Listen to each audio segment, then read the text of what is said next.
welcome back to another fantastic episode of Tea at the Table.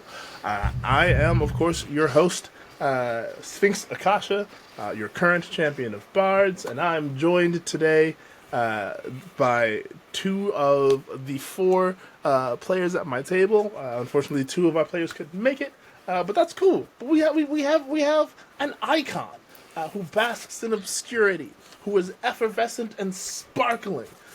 We've got Brynniursa. Say hi and all that stuff. Hi! Hello! It is I, the obscurity. The obscurity. Thank you very much. I'm trying to come out of it. I'm trying really hard. But I'm busy, okay? Anyway. That's fair. Anyway. I don't know if you can hear this anyway. Sorry. Anyway. Hi, I'm Brynniursa. You can find me at Brynniursa under all things Brynniursa. Please, I've been very slow to edit.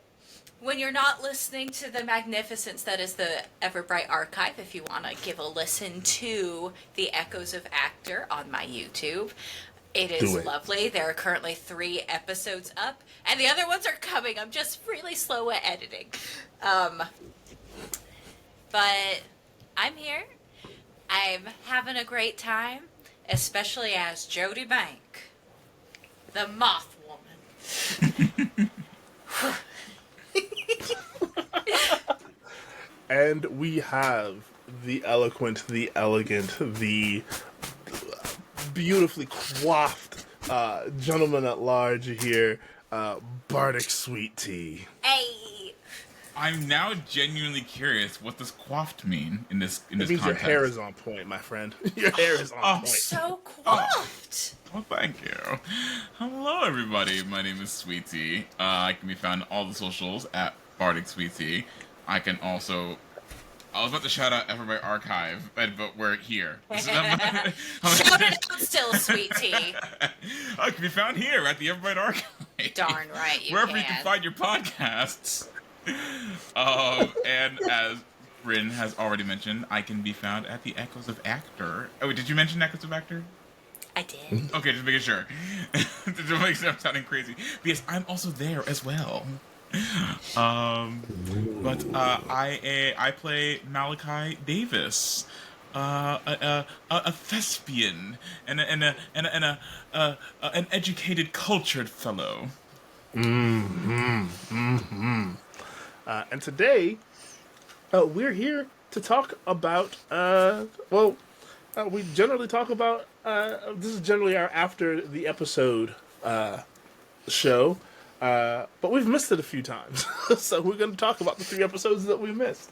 But before we do that, I want to go ahead and shout out that the show has been brought to you by Friday Afternoon Teas.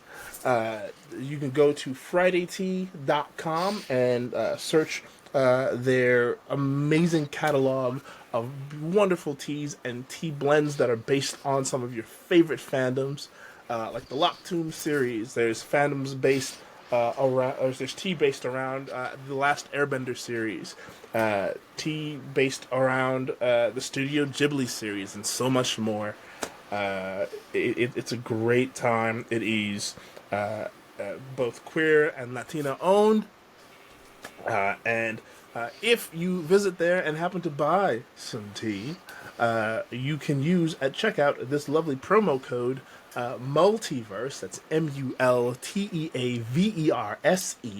to get 10% off of your purchase at the end. So go ahead and do that, and be thirsty nerds with us, because I'm thirsty in all levels, which we'll talk about a little bit today, I guess. But yeah, we're going to be talking about episodes 3. No, not episodes 3. We talked about episode 3 already. We're going to be talking about episodes 4, 5, and 6, which is Pencils Down, Fists Up, parts 1, 2, and also Hey, Let's Go, which is the episode that just recently came out. So let's get started. We'll start with kind of the combo of episodes 4 and 5, which was our first combat episode. or the first time our party gone through combat. How'd you guys feel about that? How did that work out for you all? It was pretty cool. It's well, it's not, I guess not completely different system from what I'm used to. I've played various TTRPGs, but this is the first time I played with this system, and I feel like combat for the first time in a system you never played before is always kind of special. You know, it's Sure. like you can play this, like I'll be playing this game for months in the future and I'll still come back to this first time we fought something. Like it's always nice. Nice. I am always a big fan of rolling 2 dice. I find that is my sweet spot. Give me just simple dice, or give me a dice pool. I like that, a little dice pool where I just have to roll one number or above a certain. And I'm just that's my favorite. Yeah, I it's don't a know good why. time. It's what I like, and I loved how Oh, yeah. narrative it all was. And Yeah, I mean that's that's one of the things that I love a lot about Fabula Ultima. So for those of you listening who haven't played Fabula Ultima 1, highly recommend it. Link to where you can find it. It's going to be in the bio, not bio, in the show description. But you get to, rather than just have a standard kind of 2-hit. Your weapons and your skills are all based on your stats. So you have willpower, strength, dexterity, and was it wisdom? It's not wisdom. Hell, no, I'm forgetting. We'll call it wisdom for now. Opening up the Mila notes. Yeah. Dexterity, insight, might, and willpower. Insight's the one I was looking at. So yeah, might is basically your strength. Dex is your speed. Insight is kind of your intelligence, and willpower is your charisma-ish kind of wisdom and charisma kind of melded into two. And typical like attacks or even skill checks will often call for the combination of 2 of those skills or one of those skills twice. So let's say Sweet T's character Malachi was going to try and hit someone with a sword. I would have them probably roll something along the lines of might plus dex, which you get a separate die for each of your stats. So he'd roll whatever dice he had for his might, and whatever dice he had for his dex. Add those 2 together, and then put that up against the armor number of armor limit, I guess is what it's called, of whatever he's trying to hit. If it meets it or beats it, then it's a hit. And then you take the high roll from that and add it to whatever like bonuses you get to do whatever damage. So yeah, it was a great time.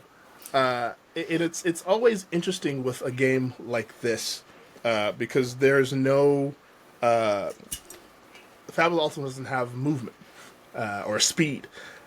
It's so all of the combat is basically theater of the mind. There are no maps, and it's described in the book as being very much like a JRPG, where as I picture it, I picture everyone's kind of like little pixelated avatars, and then it's like Sweetie goes, and then he just slices. No matter where he is in the area, he can get to the person he's trying to hit. Like that's never a problem.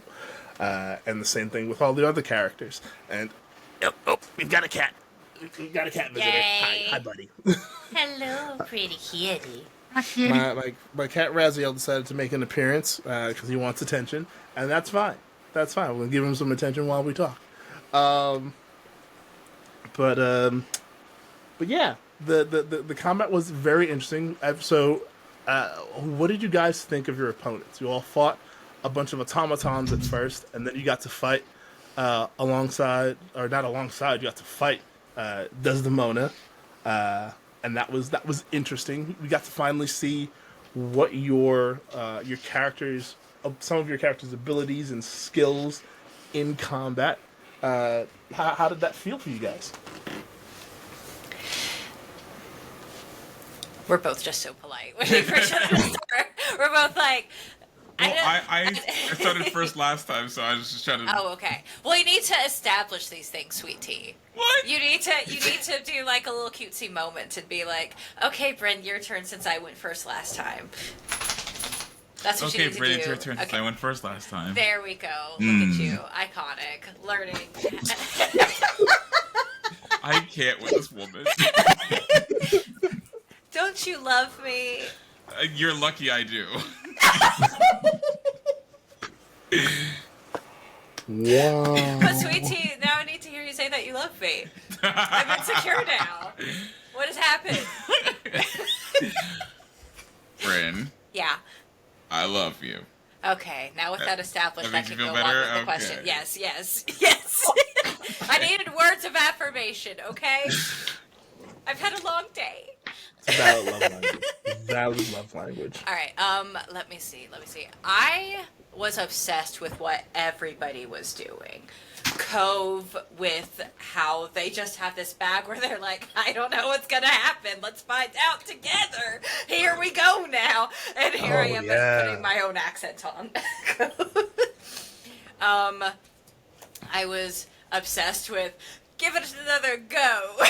I was like, here we are fighting these literal Goliaths of things. Or I pictured them as these huge Goliaths of things. Just us as our new forms, looking so small against these giants. Obsessed with how sassy our arsonist is. And I was obsessed with how badly I was doing, but still being so cool. I was like, this is the session that happens every once in a while to every TTRPG player where you Absolutely. just don't roll well. And so I describe all of these moves and then, nope. But you looked damn cool I missing. look so cool. And then there was a point where Cove was like, no. This is not happening. I'm using my points. Listen, like, when you have those sessions where you can't roll well, it just means for that episode you're like the comic relief character, and it's just that much more badass when you lock in and start rolling well. Yeah. Yeah, Ugh. that is fair, and yeah, well, yeah. I was kind of obsessed with Cove and Blythe's bag of tricks as well. Just every time, like, I'm just gonna reach into the bag. I'm like, oh boy, what's gonna happen? We don't What's know. gonna happen? Are we gonna hit the bad guys? Or are we gonna hit each other? What's going on? Let's go. Listen, I've played enough TTRPGs with my wife to know that when you introduce a bag full of randomness, it just brings good times. 100%. Sweet Tea, how did you feel and fare with the combat scenario and everything? I thought it was really intuitive is what I'm looking for. Like, I didn't have there wasn't like a huge learning curve. Like, so I'm playing a spellcaster in this one, and generally when you play spellcasters in games for the first time, there could be a lot of I don't know what to do, I don't know what spell to cast, especially in like D&D and Pathfinder, stuff like that. With this game, like, I didn't really have you don't have that many like options of spells to like look through a whole list of them. It's nice. I like that, genuinely. And not to ring the hubris bell or anything. But being able to like automatically heal like 40 points in like one shot was just damn. Like, nothing is gonna take my team down. Yeah, that's something that I love about the healing system in this particular system. It's not a matter of if you hit. It's not even a matter of like roll a dice to see how many points you heal. You just do maximum healing. It's just what happens. Just it's lovely. It's lovely not having to worry about that. I want everyone out there listening to mark this day down, May 13th, as the day I claim that no one on this team is going down, and then rub it in my face if and when someone does. I mean, May 13th, someone actually 2025, did go down during 9:47. combat. If you remember, I brought them like immediately back up. It doesn't count. that's true. He's saying from But it- this point forward, From this point May forward. 13th, 2025, 9:47 p.m. EST. No one's going down. That's right. That's darn right. Iconic statement. I expect to be impressed, sir. Don't let us Okay, go yeah, down. I'm gonna expect good things, and I'm curious to see how that's gonna work. But yeah, let's talk about that for a second. The fact that like partway through our episode, was it 5? Diamond's character Lysandra goes down, and it's like the first time that one of your characters gets knocked unconscious. Granted, like you said, it was very, very brief, but it happened. Like how'd you guys feel when that went down? Because I know that sent like a jolt of panic through me. It's like, oh no, because I had forgotten that you had healing abilities at that point. I'm like, oh no, she's down. What do we do? What are they gonna do? So, in my head, this was basically a sparring match. So I knew anyone who went down was probably not going to die. Right. I do like, however, how that set a precedent that you can go down at any point. Like, none of these fights are like, oh, I'm just here to warm you up. They're all, like, swinging for the fences. Like, and probably any fight going forward, it's like, okay, we can die here, guys. Yeah. That's something else that I want to bring up. The fact that like critical successes don't mean like maximum damage, and don't mean like double damage the way it does in like Pathfinder and Dungeons and Dragons. It means you automatically do damage, but it also means that like you get this like list of things you can choose from to do. Like you can add to your damage if you want, like 2 points of damage, or add to your to hit next time or whatever. But all of your combats are going to be, for the most part, like everyone's if they're trying to kill you, they're trying to kill you. Let's go. Kill me. No. Oh no! Tony Pink's going down. Oh no! Not on my watch. Oh, that's true. You decreed it at 9:47 p.m. EST. 9:47 p.m. I actually wrote this down. It's We have it recorded now. It's written on another game's combat, actually. Amazing. And then this reveal that that homegirl Desi, 1, was ripped, 2, hits like a truck, and 3 is fast as hell, which I all of those I did on purpose, which I'm glad about, because she's Fury, a spiritist, and now that the new book is out, she's also a florist, which means she does plant magic. So you guys didn't get any of that this time during combat, which I don't foresee you guys having to fight Des again. But who knows? Maybe you might fight beside her and see her do some cool shit. Ooh. Listen, I'm always down for a good old-fashioned muscle mommy. Like, I literally any video game I play where there's a muscular woman, I simp so damn hard. Like, it's not even a joke. Yeah, but I'm the same. Before I even played Baldur's Gate 3, the moment I saw art of Karlach, I was like, I'm in. I know who I'm romancing for. I know who I'm romancing for.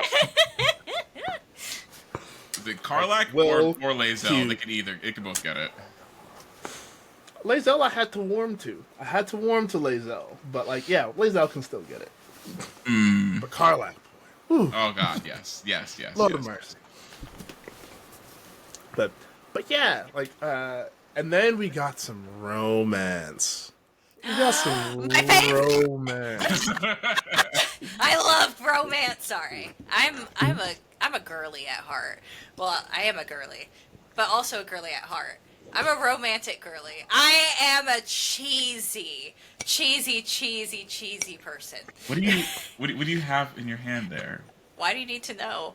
Because you have it in your hand. It's this is a coaster. It's It's a foldable coaster. It's a I've foldable seen coaster. coasters like that. It's easy storage. yeah. Why do you? I'm so sorry. It's just so random. You just randomly just have a coaster in your hand. Well, what do you want me? You know what? Would you be happier if I had my Karibo? Actually, that's There we adorable. go. So maybe. Okay. Well, he's That's blurred. pretty adorable. Just like, there we go. Is that better? My deck has no weak cards, Kaiba. Oh boy.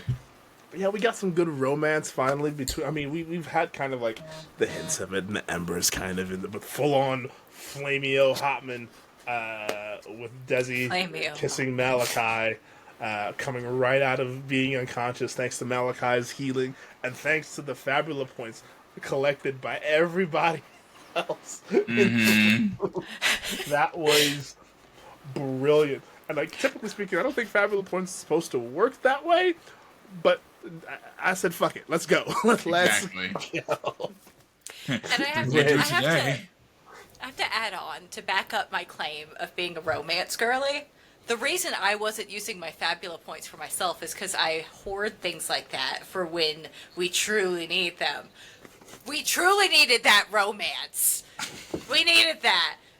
Yes, it could have been saved for a battle, but no. We needed Fair enough. Valid. we needed Malachi to have the moment. Honestly, And valid.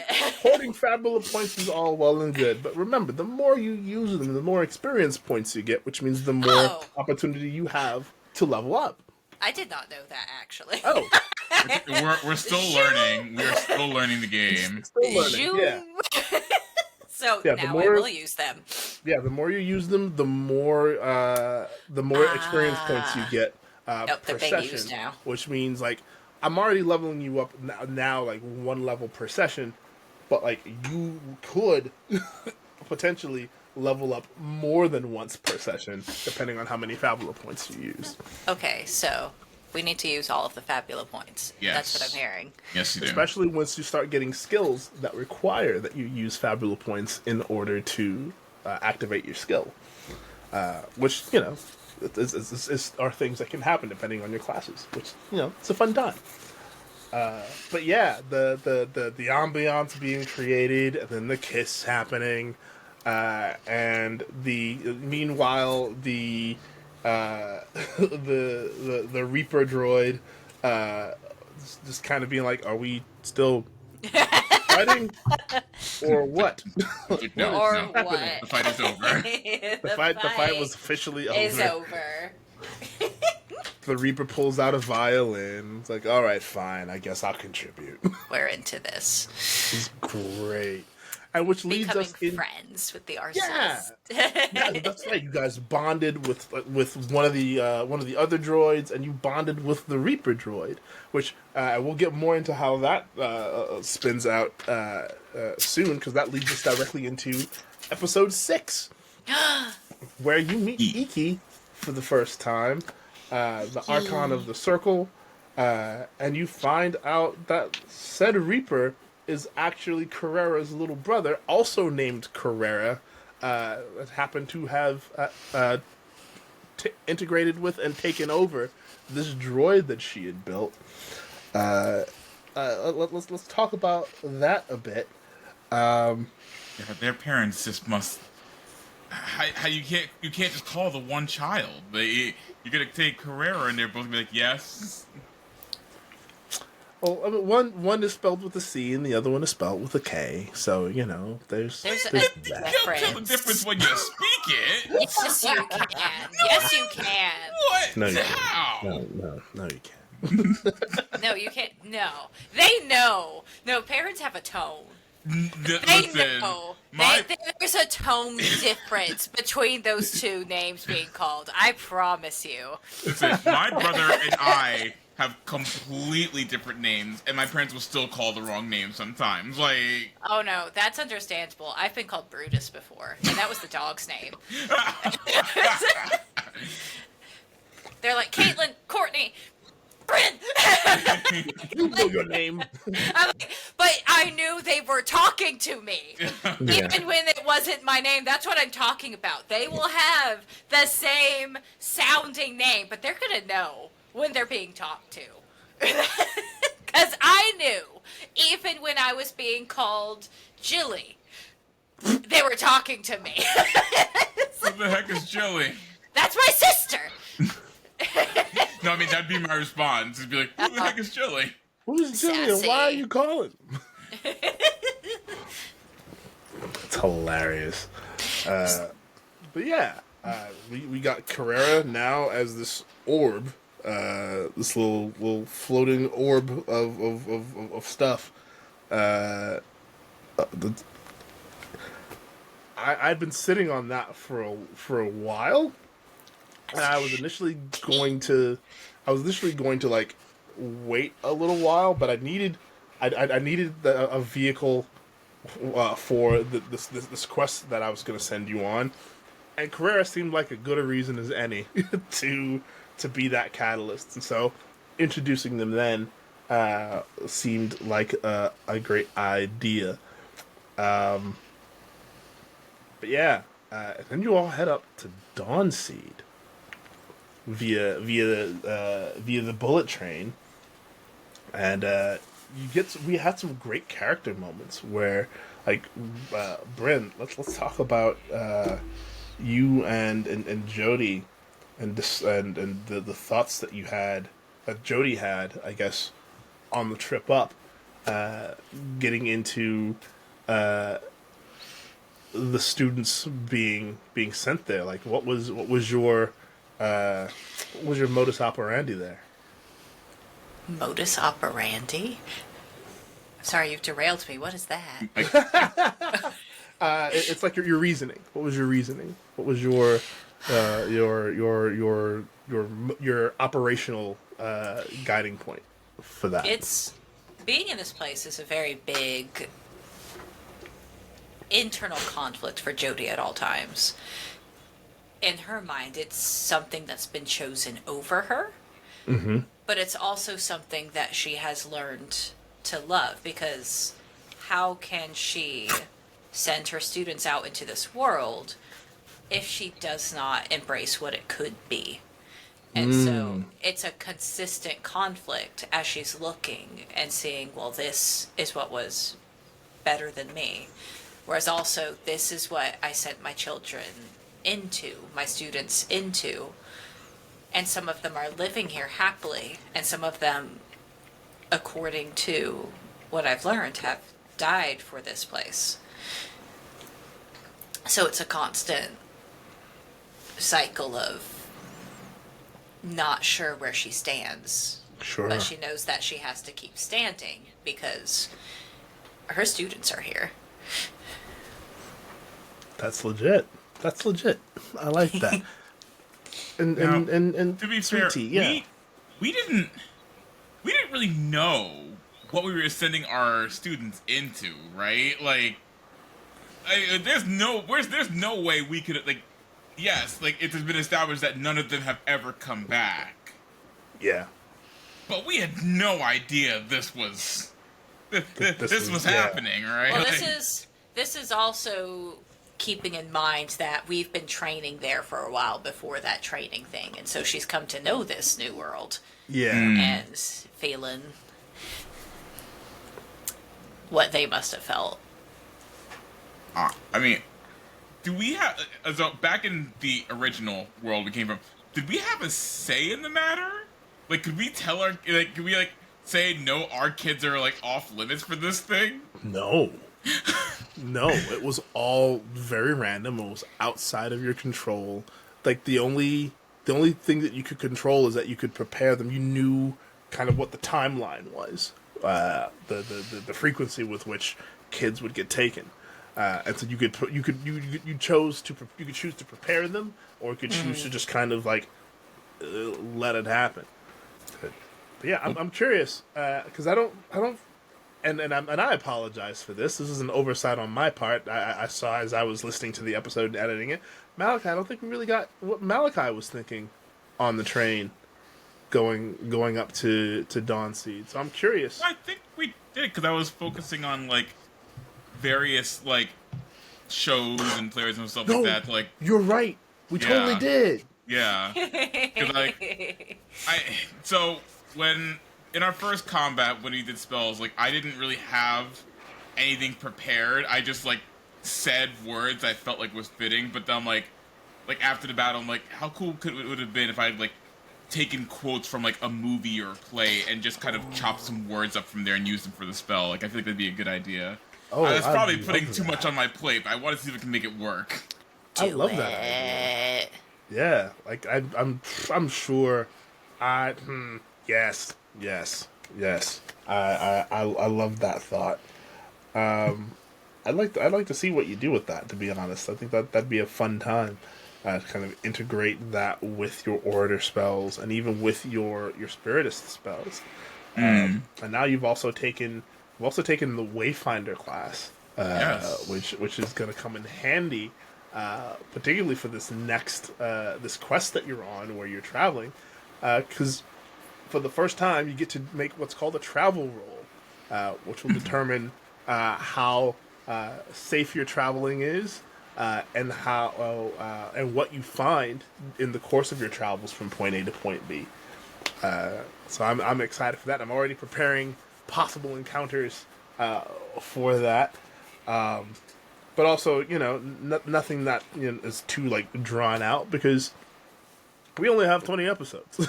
So I don't intend, I think, to have another like 2-part combat episode. Unless it's the final combat. If you guys get to the Guided Dreamer, at least you guys gotta get to the Guided Dreamer. Come on, it's your heroes. But yeah, I'm interested in seeing what you do with the Wayfinder class and how you expand with that. Lysandra got some new additions to her weapon, with the ability to kind of turn it into a chained weapon, as well as the blades on the end. So that's gonna be fun. And unfortunately, Blythe took enough damage to where they short-circuited a bit in the episode. And if you listen to the episode, I highly recommend you listen to the episode before you listen to this. I probably should have said that at the beginning. But, here we are. Selkie wasn't with us on that episode. So Blythe kind of short-circuited so that we had a reason why Blythe was not as vocal or as active in the episode. But we get to Dawnseed, and you get you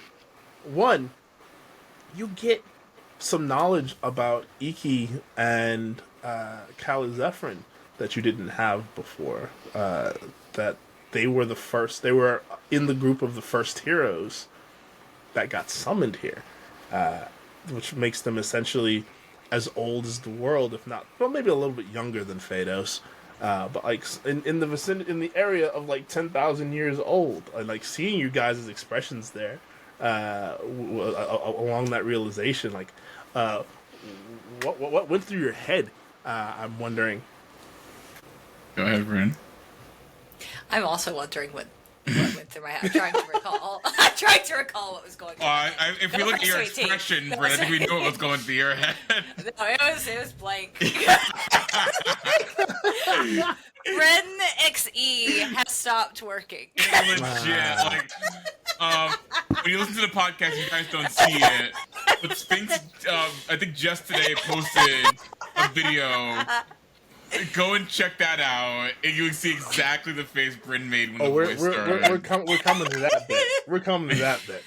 Well, no, it's just. But then you also see in that video me when I try to lock in, and I'm trying to. So I have to listen to the episode now. Well, no, the recording is in. Actually, the recording's in the server for us, so I can just listen to that to catch up. Yeah. But I am still gonna listen to the whole episode. But anyway, Of course. that's why I was just like this, because even in that video that Sphinx posted today, you can see me when I lose all expression, because I'm like, wait, these are words being formed. What are they saying? And so that's why I'm struggling to answer you, because I'm like, what did I So, yeah, well, think? let's get into I that shut part. down. Let's get into that part then, because I mean, at that point, you find out. I mean, you found out before you left Dawn Gate to go to Dawn Seed that a device had been left for the four of you specifically, and you all managed to open it, and you get this message from the guided dreamer himself, the creator of the world, your antagonist, your big bad evil guy, yeah, there were some expressions and some reactions that were priceless. Check out the video. It's on our YouTube page and it's on my TikTok page. It's also on the Everbright Archives Instagram. So check out the video. I want to see if Madness Diamond break out the fan and Brynn turn red like a cherry. I did turn red. And I even said that after the record. I was like, Sphinx, you have to let me know, because I think I started blushing. Yeah, you 100% did. 100%. It was phenomenal. I'm pretty sure I but just in started that message- throwing hands at the air. Yeah, you threw hands twice, like both at the beginning and at the end of that message. It was great, especially as because you find out throughout the course of the message that you guys are not just the We're the latest last. summon. You're the That's last. right. Oh, Because it's coming back. if you don't make it, or if you make it to him and fail, that's it for Phaedos. He is planning to destroy Phaedos entirely. And getting to see like that realization kind of come over your head as a game master, I'm like, yes, good. I want them to have more motivation now. Now you have more reason to because now it's not just your students that you're trying to save. It's not just Phaedos. It's not just the people that you're trying to free. You're trying to save everyone's lives. You're trying to save the world. Which, yeah. Fun fact, I didn't plan for that initially when I created this campaign, but when I was planning for that episode, it's like, what if I gave them a little bit more reason to lock into this? And how would I do that? And Ayame basically was like, well, you could make him threaten to destroy Phaedos. And I'm like, that's a thought. That's a yes, we can do that. And so we've got the my kid daughter to think of that. Oh yeah, she came up with that. She comes up with a lot of great ideas for the world, and I'm just it's a good time. You'll see and meet some of those throughout the campaign. But yeah, how are you guys feeling now that you have basically this very, very friendly threat from the guided dreamer? Brynn is all about it, horrified. Just like, oh, all right, this could be a very tragic ending. Let's go. We all cry. It reminds me of, it feels, hold up. If I say something, you have to promise not to change it if it's similar. Okay. It reminds me of, and my brain just died, Link's Awakening, where I'm terrified. The ending of that game is very bittersweet. Have you played that game, Sphinx? I've played it, but I never finished it. All right. Spoilers. Sorry, you're gonna go. get them, I guess. This game came out. Spoilers for everybody. This is the Came spoiler out limit has passed. 70 years. Yeah, it's not Statute 70 of limitations years. Anyway, you're it's fine. yeah. But basically, in that game, Link comes to an island where he is tasked to save everyone by waking up a fish. Um, I'm not even sure if it's a fish anyway. That's what my brain translates it to. It's in an egg. Anyway, I'm great at summarizing. Anyway, Link spends the whole game getting to know all of these people. He saves them. He helps them find toys for their houses. He helps them mow their lawns. You just become really endeared to all of these people, and they become endeared to you. They like you. They welcome you into their homes. They're very happy that you find their items, and so you really bond with all of these characters. And you find out in the end that none of them are real. It is this thing that you're trying to wake up, dreaming. And the creature needs to wake up. Yeah. It needs to. And so you are tasked with saving the world, your own world included, but you have to let go of all of these people that you have come to love. And so, like, part of me is like, what do you mean by end? What do you mean by end? What do you mean by end? Like, it's getting me in those kind of feels. Gotcha. Where I'm like, is the guided dreamer like this windfish? Is he being in this role that he's being cast to play? Because if he doesn't, the world ends. And is he truly saying the world's going to end because he's tired of it? Or is it going to end because he just can't do it anymore? Kind of like that Doctor Who episode, actually, too, where where the Queen forever erases her memory of this, also a fish that they're riding on. Yeah. Is it just time for something to end because they can't hold on to it anymore? That's right. I've been thinking. Thinking. Good. That's what I want. Dangerous pastime. I know.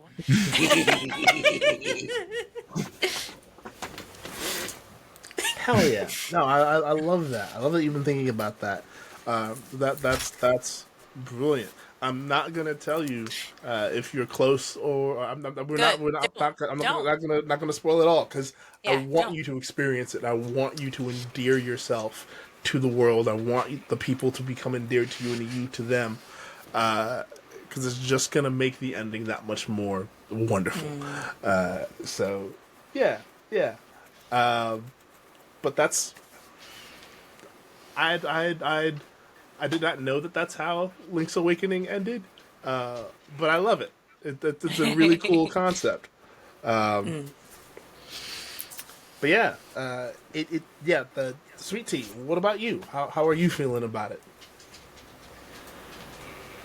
I'm going to apologize right now because my brain did the reset and I need to repeat the question. So with the guided dreamer basically proclaiming that this is going to be the last story of Phaedos. Okay, sorry, I'm on it. I'm working. Honestly, if I'm being 100% honest with myself, I'm looking at silver lining. Regardless of whether we win or lose, no more of our students are being sent here. Sure. So, I know a lot of people are going to die if we don't win. But at the same time, our students, no matter what happens, are safe. That's the slimmest silver lining ever. I know. It's a slim silver lining, but it is a silver lining. Should you fail? Of course, we're not going to fail because we're heroes, and winning is what we do. That's right. I have every confidence in you guys. Yeah, and so yeah, you get tasked with you meet the Archmage of the nation, the kingdom, was the consort of the king, and you get this information, mostly thanks to Jody's being a lore master and being able to read the runes that are being cast around Carrera, that there's magic regarding like necromancy, and that his body is like his body exists, but it's not. The location is unknown, and because of that, you are given this quest to go into the dead forest to find Alessandra Amelium, who's a powerful necromancer who might be able to help locate Carrera's body. So, and then yeah, you get some interesting Baba Yaga vibes from that as well. So, like, what are your thoughts? Like that that'd be hilarious. That'd be hilarious if John Wick were in this game. I didn't even consider that. That'd be great. Do it. I think I'm good. I don't think we need John Wick. I don't want to. No, I think we need them. No. Now. He's Yes. Jack Candle. Jack Candle. Jack Candle. Yes. Oh, no, I'm okay. obsessed now. I'm obsessed now. Yeah, if you don't do it, I'm making a D&D character right now named Jack Candle. We kind of I need it might now. have to. Damn it. You need I might have to. Yeah, I'm Yes. writing that down. Write it And down. I just know like exactly where in the world he's going to be. yes, I love this. Yes. Sweet.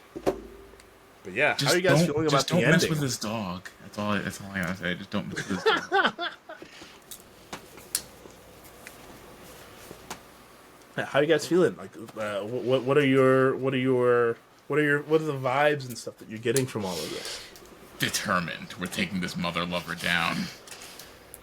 Jodie is also determined, but she's task-oriented. So right now, first things first, to get the baby's body back, wherever it is. Right. And survive this forest that they're going into. Yeah. I'm excited for you guys to get through this forest. Just recently, in my daughter's campaign, her party had just gone through this forest as well. And so I'm excited to see how different your experience is in comparison to hers, or how similar even it's going to be. But yeah, she and her party kind of helped me flesh out a lot of what you're going to see in this this particular quest. So I'm very, very, very, very thrilled to see how that goes, and to get you guys to Alessandra, because yeah, for reasons. I'll leave it there for reasons. Sus. I mean, as your storyteller, I have to be a little sus. I can't. Yes. Like, what's a story without a twist here and there, or several? So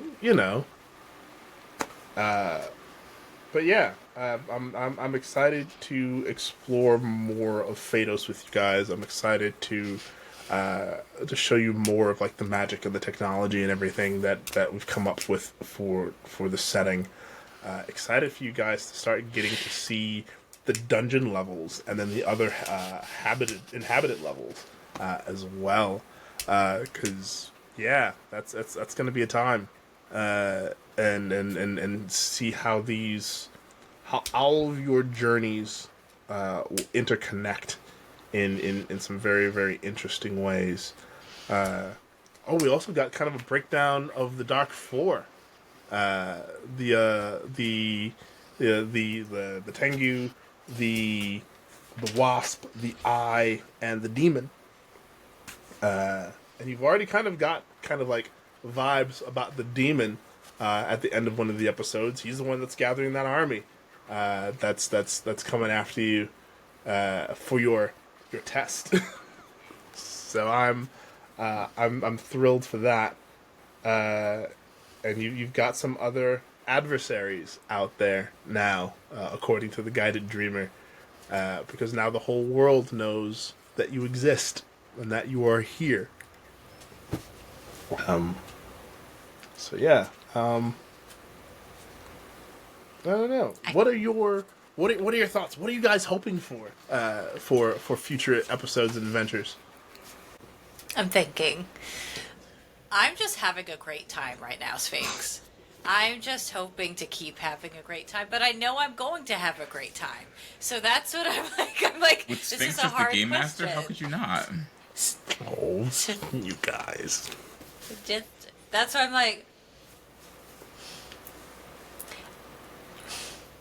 I'm just so excited to keep going. You just can't hide it, folks. That's like, I can't. I'm so excited. And I just can't hide it. And so that's why I don't think I can give a solid answer of what I'm just looking forward to it all. Because what was cool about this, y'all, is that we also had a hand in what's in this world a little bit. And I'm excited to see. Okay, there we go. I found it. I'm excited to see, as we explore, how you've taken these things and adapted them to meld into what you already had planned. I love seeing a master at work. Let's go. I love it. I do have plans for lots of this stuff. So I'm just looking forward to keeping up with everybody's weird. Hell yeah. Do you have any ideas for that? You don't tell us yet. But I just want to know if you have any ideas. Yes, I do, and it's just I need maybe I need to discuss it with one or more of the players, because I feel like I can't just make it happen like out of nowhere. I feel like it needs to be prompted. Oh, so absolutely. Maybe I need to talk to someone to help me with that. I'm sure any one of us would be 100% willing to chat with you about it. Hell yeah. I am excited for that. Oh my gosh. I can tell you, I think, Brynn, was it you that created Hugo? The land of Hugo in Yeah. on the 10th floor? Yeah. So yeah, your creation had immediate effects on what we did for Phaedos. Ayame kind of went crazy. We both did. I'll be honest, we both did, and I'm excited for you to meet the citizens of Hugo that left. Yes.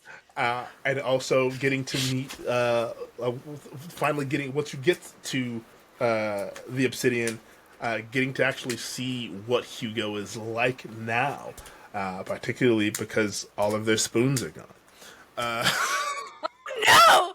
All of their And see, I'm spoons gonna jump in here. I want y'all to know that I was so self-conscious. Everybody had these cool names, with like multiple, like 5 syllables in them, and then there's me like, Hugo. Like, spoons. Hugo and spoons. Not everything needs to be super long. It's totally okay. No, But it was just great. like so.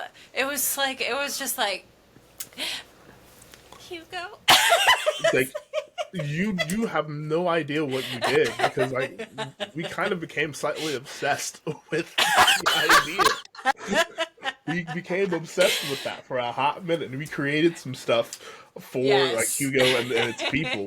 That yeah. I'm so glad. Far-reaching consequences throughout Phaedos, for sure. So yeah. It's gonna be a good time. Well, hell.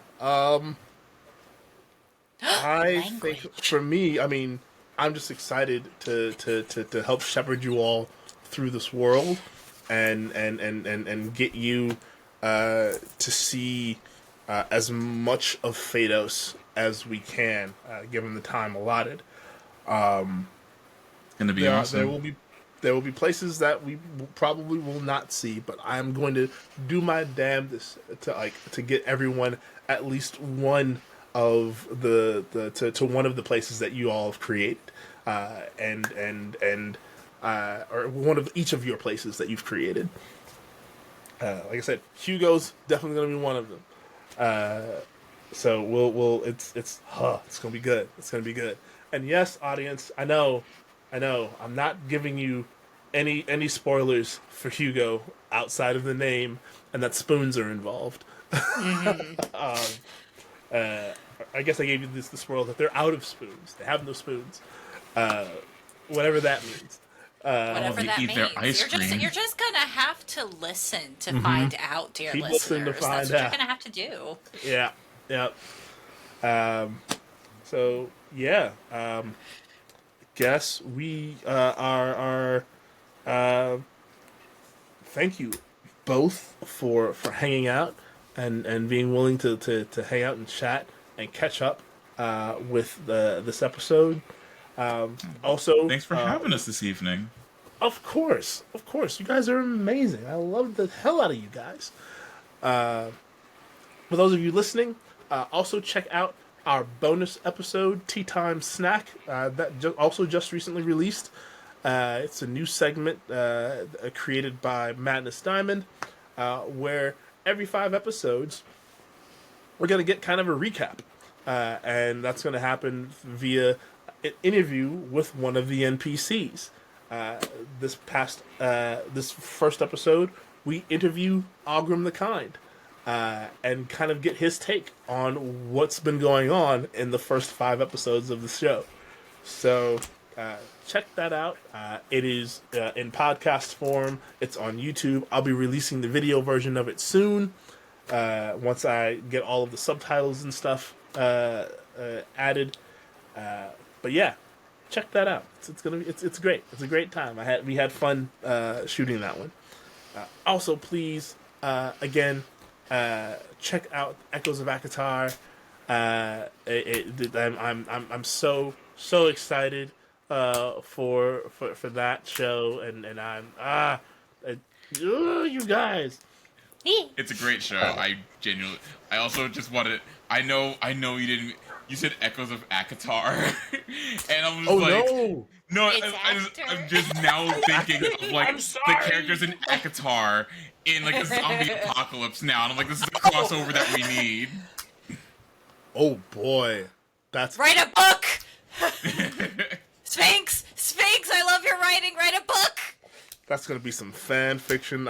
Ooh yeah, that's happening. Okay, all right, Yes. all right. Well, I have to first read And then you send me a Akatar. chapter. Oh yeah, Have you not absolutely. yet? I have not yet. Christina's read them all and loves them, but I have not read them yet. But I will because we have them. I'm currently reading the most recent one, and I'm enjoying it. Nice. Okay, all right. But yeah, please tune in to our shows and our content. Again, all of our information is going to be in in the Beacons link in the show description, where you can see what each of us are doing. Please go, if you haven't already, follow all of these wonderful creators. Follow Sweet Tea, follow Brynniursa, follow Selkie Cove and Madness Diamond, and you can follow me if you want. Follow Sphinx! Follow him! Follow. I will say that for you. If y'all ain't following Sphinx, y'all ain't living. You are. I appreciate it. I appreciate the follow. I'm so sorry, neighbors. Sorry. I just realized that shit. I love to think that your neighbor's like, oh, she's screaming again. In my defense, they were being loud for like a whole weekend. I get today. It's a Tuesday. All right. There we go. Also, if you can, follow and donate to our Ko-fi. It'll help us greatly. Keep all of the lights running and keep our production costs and everything down as best as we can. But also, we have a Discord that you can follow or join and hang out with us and have chats. Share memes. My daughter has been making memes for the podcast, and she is hella excited that people like them, and I am hella excited for her. So yeah, come and hang out with us, and follow the storied path along with us. and along with all of our creators, because any story being told is part of the story path. Yeah, but thank you all so much for being here. Once again, check out Friday Afternoon Teas. Promo code Multiverse, MULTEAVERSE, for 10% off at checkout. Go get some really delightful teas from a lovely small business that you can support and help thrive. Yeah, until our next time at the table, take care of yourselves, take care of each other, and may the dice roll ever in your favor. See you next time.